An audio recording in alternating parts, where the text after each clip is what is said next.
नमस्कार, मैं अमिताभ बच्चन बोल रहा हूँ। कौन बनेगा करोड़पति से? नहीं, मैं संतोष राय बोल रही हूँ और अपनी गाड़ी से। तो अब चूँकि मैं एक सेफ एरिया में आ चुकी हूँ, तो मैं कुछ आपसे बातें करूँगी और आपका दिमाग पकाऊँगी, ठीक है? अच्छा चलिए। तो अभी मेरे हाथ में आप देख रहे होंगे मेहंदी वेहंदी लगी है। तो हाँ, अभी एक वेडिंग हम लोगों ने अटेंड की, काफ़ी ज़ोर शोर से, मतलब हल्दी मेहंदी शादी आगे बर्बादी सब कुछ अटेंड किया, ठीक है। तो बात बताती हूँ आपको। तो चूँकि मेरे बच्चे बड़े हो गए हैं, बेटा मेरा 17 ईयर्स का है, तो जब शादी वरमाला वगैरह हो गई, तो हम लोग जब मैं अपने रूम में आए, होटल के रूम में, तो मेरे बेटे ने देखा था कि मतलब कितना सामान दिया जा रहा है लड़की को। मतलब सामान लगा हुआ था जहाँ पे वो शादी हो रही थी, उस होटल के उसमें लॉन्च में सब लगा हुआ था। तो मेरे बेटे ने कहा कि मम्मी ये क्या बकवास है, बताओ, इतना सामान भी दो और अपनी बेटी भी दे दो। मैंने कहा यस बेटा, यही है, ये समाज का बनाया हुआ पता नहीं किस ज़माने का नियम है कि इतना पूरा सुई से लेके वॉशिंग मशीन तक एक एक चुन चुन के अपनी बेटी को सामान दो और अपनी बेटी भी दे दो। और उसके बाद कोई ज़िंदगी, उसके बाद ज़िंदगी इतनी अनसर्टेन है कि पता नहीं ये शादी चलेगी कि नहीं चलेगी। तो मतलब मुझे लगता है कि हम लड़कियों की, हम महिलाओं की जो ज़िंदगी होती है, एक रोलर कोस्टर राइड होती है। यूं जा रहे हैं, यूं गिरे, यूं उठे, यूं गिरे, ये वाली होती है रोलर कोस्टर राइड। तो क्या होता है कि जैसे सबसे बड़ी बात तो एक तो ज़िंदगी पूरी अनसर्टेन होती है कि आफ्टर मैरिज क्या होगा। हाँ, लड़के ने पसंद किया, लड़की की क्या औकात है पसंद करने की, उसने भी हाँ बोल दिया, अपना पति अपना सब कुछ समझ के, धर्म समझ के चली गई, विदा हो गई, है ना। कल ही का दिन अभी हम लोगों ने ये सब देखा, रोए गाए, सब कुछ है, पास का रिश्ता था, तो सब कुछ, इतनी टैलेंटेड लड़की है, जॉब करती है, सब कुछ है, और रो वो करके चली गई। और जैसे हम लोग भी विदा होके आ गए भाई। तो जब तक हम अपने माँ बाप के पास थे, जब तक हमारे अंदर कोई कमियां नहीं थी, हमारे अंदर सिर्फ खूबियाँ थी, इतनी खूबियाँ थी। और वो हमारे माता पिता ही हमें बताते थे, मेरी ये बेटी ये है, मेरी बेटी पढ़ने में बहुत तेज़ है, इसके अंदर ये गुण है, वो, मतलब मैं हर महिला की बात कर रही हूँ कि जब तक हम लड़कियाँ अपने माँ बाप के पास होते हैं, कहते हैं ना पापा की परी, हम सच में पापा की परी ही होते हैं। हमारे पेरेंट्स को हमारे अंदर कोई कमी दिखती ही नहीं है। और जैसे ही हम ससुराल में आते हैं, अरे यार, तब हमें पता चलता है कि हमारे अंदर कितनी सारी कमियां थी जो हमारे माता पिता ने तो हमें कभी बताई ही नहीं। हमारी सास बता रही है, हमारी नंद बता रही है, हमारी जेठानी जो खुद दूसरे घर से आई है, नंद जो खुद दूसरे घर जा चुकी है, वो बता रही है, अरे ये नहीं आता, अरे ये चीज़ तुम ऐसे बनाती हो, अरे तुमको तो ये उठने बैठने का तरीका नहीं, अरे तुम तो सर पे दुपट्टा नहीं लेती हो, अरे तुम तो बड़ा तेज बोलती हो, अरे भैया तुम तो बड़ी तेज तेज चलती हो, अरे तुम्हें तो बड़ों को सम्मान करना नहीं आता। मतलब अचानक से हमें पता चलता है कि हमारे अंदर इतनी कमियां थी। हमारे मम्मी पापा ने तो हमें कभी नहीं बताया कि हमारे अंदर इतनी कमियां थी, क्योंकि वो मम्मी पापा थे ना, वो मम्मी पापा थे, वो तो हमें बच्चे की तरह अपनी जान से ज़्यादा चाहते थे और खाना दे देते थे, हम खा लेते थे, कभी प्लेट रख देते थे, कभी नहीं रखते थे।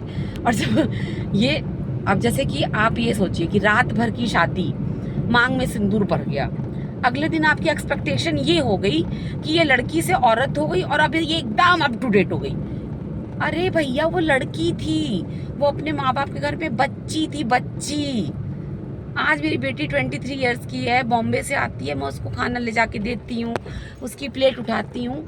इसलिए नहीं कि मेरी बेटी को आता नहीं है, बॉम्बे में वो अपना सारा काम कर रही है, लेकिन एक माँ का दुलार होता है, एक वो होता है। तो रात भर की मैरिज के बाद मेरी बेटी या किसी अन्य की बेटी या जो कल जो हुआ, वो एकदम से अपडेट हो जाएगी। ऐसे स्विच उसका ऑन किया और वो अपडेट हो गई, और वो पूरी हर तरह के खाने सब्जी सब बनाने लगी एकदम, और मतलब एकदम सर झुका के रहने लगी, और अब अपने सास ससुर का सुबह पैर छूने लगी। अरे यार, इतना क्या करते हो, इतना क्या ही है यार, ये चीज़ें क्यों नहीं बदल रही हैं? भाई साल भर लगेगा ना। कहीं एक जगह जहाँ 20, 25, 30 साल परवरिश हुई है माँ बाप के घर में, वो जोन रात में सिंदूर डलते ही बदल जाएगा। फिर ताने शुरू। मतलब मुझे भी काफ़ी ताने मिले हैं, ऐसा नहीं है, बहुत ताने मिलते थे, क्योंकि मैं एक साइंस की स्टूडेंट थी और मेरे पापा मुझे बिल्कुल एकदम राजा बेटा की तरह रखते थे। और मतलब सिर्फ पढ़ना, सिर्फ बस ये मेरी बेटी पढ़ेगी, सिर्फ अपना कैरियर बनाएगी, ये मेरी बेटी IAS बनेगी, ये मेरी बेटी ये बनेगी, ये मेरी बेटी डॉक्टर बनेगी। कई सपने होते हैं, हर पेरेंट्स को होते हैं, मेरे भी पापा के थे। तो कभी मम्मी ने खाना नहीं बनवाया मुझसे, कभी नहीं। और मुझे सच में आता भी नहीं था, बिल्कुल खाना बनाने नहीं आता था, मतलब बिल्कुल भी नहीं आता था। और हो गई शादी। अब टैग क्या मिल रहा है, फूहड़ है ना। सास तो मतलब उतनी पढ़ी लिखी नहीं थी, गाँव जैसी थी। मेरी खुद की माँ भी कौन सा पढ़ी थी, वही 5 तक पढ़ी थी। लेकिन अपनी बेटियों के लिए उनके अंदर जज्बा था कि मेरी बेटियाँ बहुत टैलेंटेड, पढ़ेंगी लिखेंगी, हाई फाई शादी होगी और मेरी बेटी नौकरी करेगी। तो यही चीज़ सासू माँ के अंदर क्यों नहीं होती है? नहीं हो सकती, कभी भी सास माँ नहीं हो सकती, कभी नहीं। और बहू भी कभी बेटी नहीं हो सकती, क्योंकि जो ब्लड का रिलेशन है वो अलग ही होता है, वो अलग ही होता है भाई। कुछ भी कह लो आप लोग, मतलब हम इतने काबिल होते हैं अपने माँ बाप के सामने, अपने पेरेंट्स के सामने, कुछ भी अच्छा सा बनाया इतनी तारीफ मिलती है, इतनी, अरे मेरी बेटी ने बनाया, अरे वाह मेरी बेटी ने ये सब्जी बनाई। और एकदम से हम नक्कारे और मक्कार साबित कर दिए जाते हैं ससुराल में आकर के। इतनी कमियां पता चलती कि हमें खुद ही नहीं पता था कि हमारे अंदर इतनी कमियां थी। और हमारे फिर जब रो रो के अपनी मम्मी लोग को बताओ तो लगता है कि, तो वही जब भी मैं कोई शादी देखती हूँ ना, मेरी तो शादी को खैर 26 साल हो गए, अब तो सब आई क्या बनाते हैं सब कुछ। और खैर मेरे हस्बैंड को बहुत अच्छा खाना बनाने आता था, जो कि मेरी सास को बिल्कुल भी नहीं पसंद था कि वो बनाएं और ये खाए बैठ करके, लेकिन उन्होंने बहुत मुझे सिखा दिया। तो वही है कि रोलर कोस्टर राइड है और अनसर्टन ज़िंदगी है शादी के बाद। मेरी बेटी क्या कहते हैं 23 साल की है, 27-28 साल की होगी, मैं शादी करूँगी। मैं तो बहुत सपने बेटी को भी बताती हूँ कि हाँ बेटा ऐसे शादी होगी, ये वो फलाना ठिकाना, लेकिन मैं कोई निश्चितता नहीं दे सकती उसको कि तुम्हारी लाइफ बेटा बहुत, मतलब मुझे खुद ही नहीं पता कि, क्योंकि लोगों के रंग तो ऐसे बदलते हैं ना, पता ही नहीं चलते ना। वही लड़का जो एकदम आज पैर छू रहा, सब कर रहा और एकदम से बदल गया। हाँ, कितनी शादियां टूट रही हैं। तो महिलाओं की ज़िंदगी एक रोलर कोस्टर राइड है जिस पे बैठा दिया जाता है और बस उस पर चलो भैया। और 100 गालियाँ, 100 कमियाँ हमें ससुराल में आकर के पता चलती हैं। हमें अपने पापा के मम्मी के घर में तो हम रानी बेटी होते हैं, हम पापा की परी होते हैं, सच में हम पापा की परी होते हैं, कोई चिढ़ाने की बात नहीं है।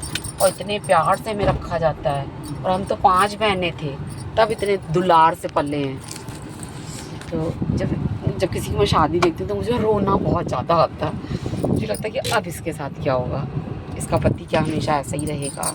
क्योंकि एक इंसान के साथ इतना लंबा पूरा जीवन काटना, और पता नहीं वो कब चेंज हो जाए, क्या चेंज हो जाए। मतलब हालांकि दोनों तरफ से ये चीज़ें, लड़की चेंज है लेकिन लड़कियों पे ज़्यादा वो है, क्योंकि भाई अपनी बेटी भी दे रहे हैं, पूरा दहेज का सामान भी दे रहे हैं, पूरा ज्वेलरी वूलरी, बाइक, कार, सब कुछ दे दिया। बस क्या करना है उसको, उसकी अपनी बीवी को जो वो ब्याह करके लाया, उसको सिर्फ उसको खाना खिलाना है, उसकी देखभाल करना है, उसको समय में कपड़े दिलाना, उसको घुमाना फिराना। गृहस्थी तुम्हारी बसा दी उसके पेरेंट्स ने। और फिर भी अचानक से इतनी कमियाँ, और वो भी ससुराल में जाके पता चलती है। अरे हम अंदर इतनी कमी थी, हमारे पेरेंट्स ने तो कभी बताया ही नहीं, हम अंदर इतनी कमियाँ थी, हम पुअर थे, हमें कोई सलीका नहीं था। Oh my god. तो this is a roller coaster ride of girls और womens. So go for this ride because it is very necessary for our life. क्योंकि एक समय के बाद फिर शादी नहीं होती ना, तो फिर लड़कियों की कोई रिस्पेक्ट भी नहीं रह जाती।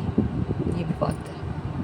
चलिए, ज़माना बहुत बदल गया, पर कितना बदला मुझे तो कहीं कोई बदलाव ज़्यादा दिखता तो नहीं है। खैर चलो ठीक है। हाँ, एक चीज़ दिख रहा है कि मैं इतना बकर बकर कर रही हूँ, ये थोड़ा बदलाव है सोशल मीडिया की वजह से। ये ना होता तो वो क्या होता है ना, हाँ 4 औरतें 4 बजे बैठती और पंचायत करते आओ बहन चुगली करे, वो चीज़ ख़त्म हो गई वो चीज़ सच में ख़त्म हो गई, अब वो चीज़ यहाँ हो रही है यहाँ चलिए बाय बाय टाटा।